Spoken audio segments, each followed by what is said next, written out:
Seluruh jemaat Tuhan, Salam. Selamat pagi dan selamat hari Minggu untuk kita semua, Bapak Oma, Bapak Mama, Kakak adik, anak-anak, juga janin-janin dalam kandungan. Sekali lagi, Salam. Jika itu bergantung kepadamu, hiduplah dalam damai dengan semua orang. Kenyataan membuktikan sebagian besar kita tidak hidup dalam perdamaian dengan semua orang. Keinginan kita, maunya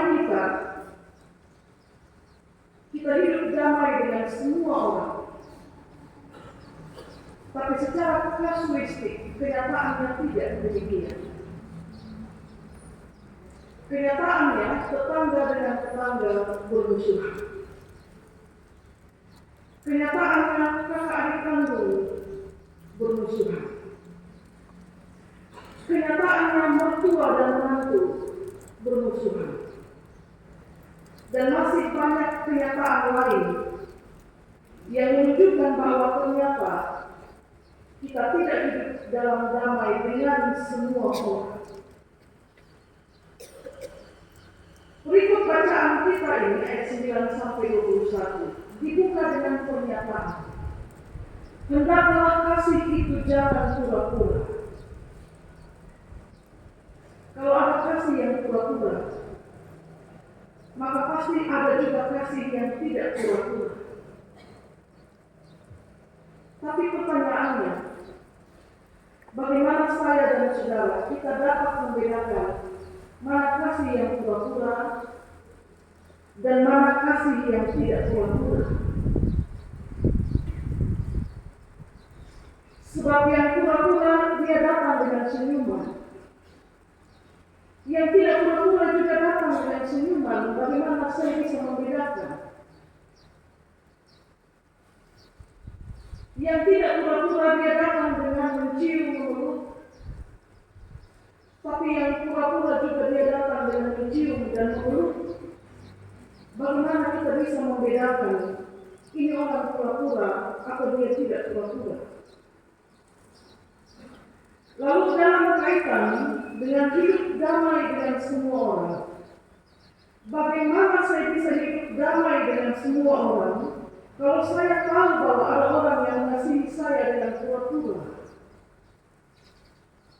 Secara psikis saya akan terganggu dengan kenyataan bahwa dia mengasihi saya dengan pura-pura. Dan kalau saya membalas kepura-puraannya dengan juga berpura-pura mengasihi dia, apa bedanya saya dengan dia? Saya dengan dia mempraktikkan kasih yang sama-sama pura-pura. Meskipun firman berkata, hendaklah kasih itu jangan pura-pura. Bapak Ibu jemaat Tuhan, Yesus mengatakan dalam Injil Matius pasal 5, dia bilang, dia ada bersama banyak waktu dia mengajar di bukit, khotbah di bukit. Kamu telah mendengarkan firman, kasihilah sesama dan bencilah musuh. Tapi aku berkata kepadamu, kasihilah musuh dan berdoalah bagi mereka yang menganiaya kamu.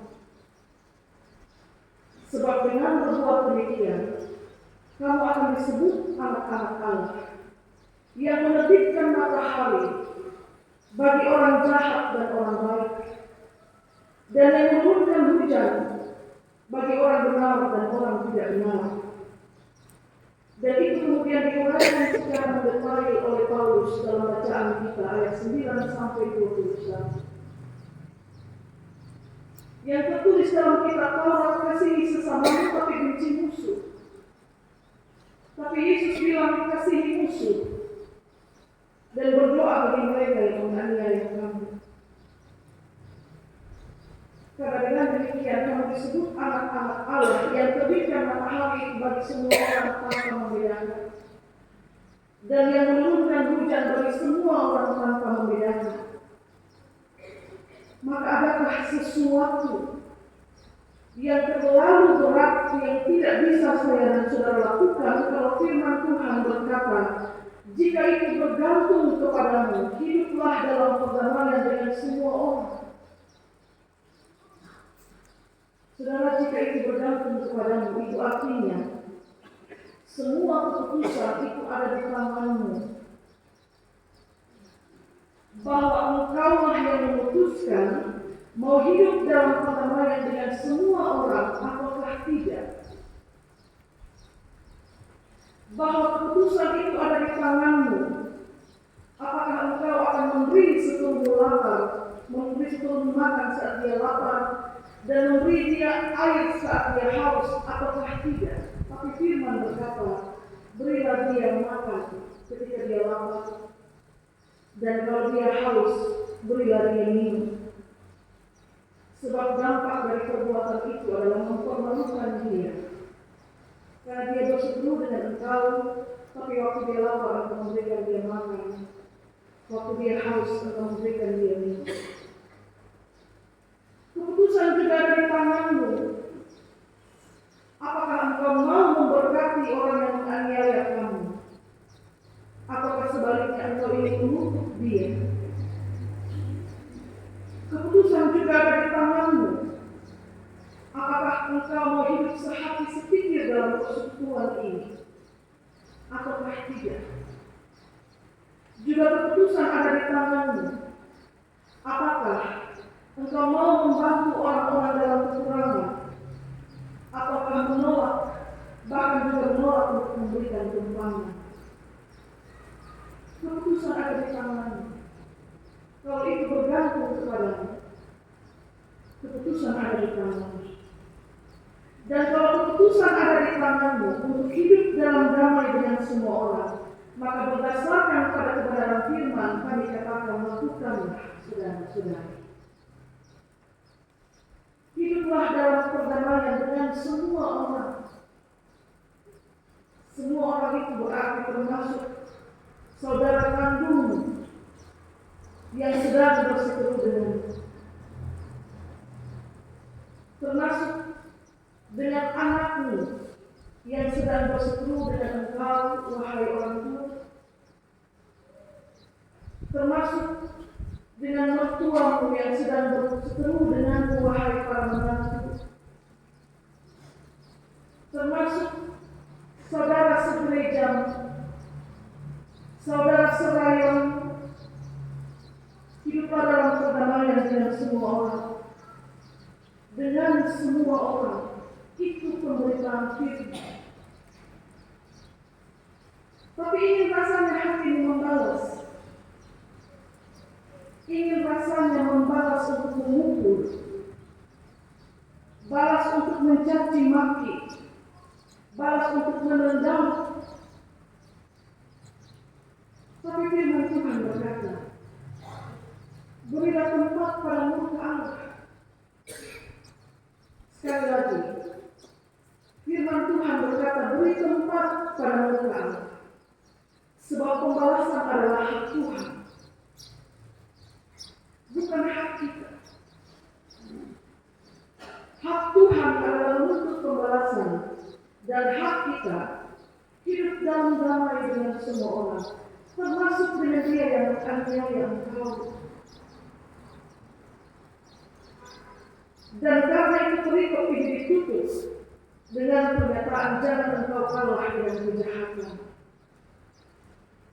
Maka jemaat Tuhan yang terkasih, mempraktekkan kasih yang pura-pura, bukankah itu juga kejahatan? Kalau saudara bilang mencuri, merampas hak orang, membunuh, itu kejahatan.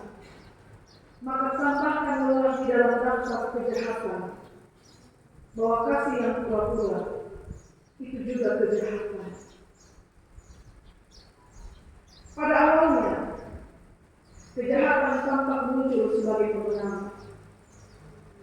Orang yang menyakiti, yang menganiaya, yang mendustai, tampak dia kuat dan semakin kuat, dan Tuhan seolah-olah tidak berbuat apa-apa terhadapnya. Dan kamu tampaknya kalah sebagai yang ditindas, yang dianiaya, yang diperlakukan tidak adil, yang dicurangi. Berilah tempat pada murka Allah, sebab pembalasan adalah hak Tuhan. Itu yang harus kau lakukan. Bahwa ternyata Allah melihat dan tidak berdiam. Bahwa Allah mengetahui kedalaman hati untuk balas, dan bahwa Allah memiliki waktunya sendiri untuk menuntut pembalasan yang Dia lakukan, bukan yang kita lakukan. Dan dalam banyak kesaksian iman anak-anak Tuhan, terbukti bahwa waktu Tuhan akan selalu tiba untuk menuntut pembalasan atas setiap perbuatan kejahatan. Akan selalu tiba. Mungkin tidak hari itu, tidak juga minggu itu, atau bulan itu, atau tahun itu. Tapi kapanpun itu, waktu Tuhan pasti tiba. Sebab janji firman, tidak ada yang tidak digenapi. Saudara-saudara yang terkasih, sekuat apapun hati kita menuntut pembalasan, ingat, jangan kalah terhadap kejahatan. Beri tempat pada murka Allah, dan hiduplah dalam perdamaian dengan semua orang. Dan saudara akan berkata, bagaimana mungkin saya berdamai dengan Dia yang menyakiti hati saya? Tapi firman bilang, saling mendahului dalam kebaikan. Bagaimana mungkin saya mengangkat kepala dan menghormati Dia, sedangkan Dia tidak menghormati saya? Beri tempat pada murka Allah. Karena hukum karma dalam pengajaran Buddha itu tertulis juga dalam Injil Kristus. Matius 7 ayat 12, segala sesuatu yang kamu inginkan orang perbuat kepadamu, perbuat juga demikian kepada mereka. Karena hukum yang pertama dan terutama itu kasihilah Tuhan Allah, lalu kasihi sesama. Itu pertama dan terutama. Bahwa yang kita lakukan akan berbalik kepada kita, sudah bilang itu karma. Tapi Injil bilang segala sesuatu yang kamu kehendaki orang buat kepadamu, buat demikian juga kepada mereka. Bapak Ibu saudara-saudari yang terkasih, waktu Tuhan ditibakan dari perbuatan kasih dan juga ditibakan dari perbuatan jahat. Sedapat-dapatnya, kalau itu bergantung kepadamu, hiduplah dalam perdamaian dengan semua orang. Kalau itu bergantung kepadamu, perlakukanlah atau tunjukkan kasih, jangan dalam perbuatan. Kalau itu bergantung kepadamu, berilah sumpahmu. Kalau itu bergantung kepadamu, sehati sepikir. Kalau itu bergantung kepadamu, janganlah kerajinan kendor. Layanilah Tuhan. Kalau itu bergantung kepadamu, sabarlah dalam kesesakan dan bertekunlah dalam duka. Kalau itu bergantung kepadamu, maka beri tempat pada murka Allah, sebab pembalasan adalah hak Tuhan. Jangan menuntut pembalasan, maka kalau seterumu lapar, jangan balas, kasih dia makan. Kalau seterumu haus, jangan balas kolesterol atau kurang ajar dan saya tidak. Beri dia minum. Sebab dengan berbuat demikian, engkau sedang menumpuk bara api di kepala. Itu sama dengan engkau sedang mempermalukan dia dengan perbuatan kasih. Kalau itu bergantung kepada hiduplah dalam perdamaian dengan semua. Amin. Pemberitaan firman Tuhan dilanjutkan dengan pujian 203. Dipersilakan.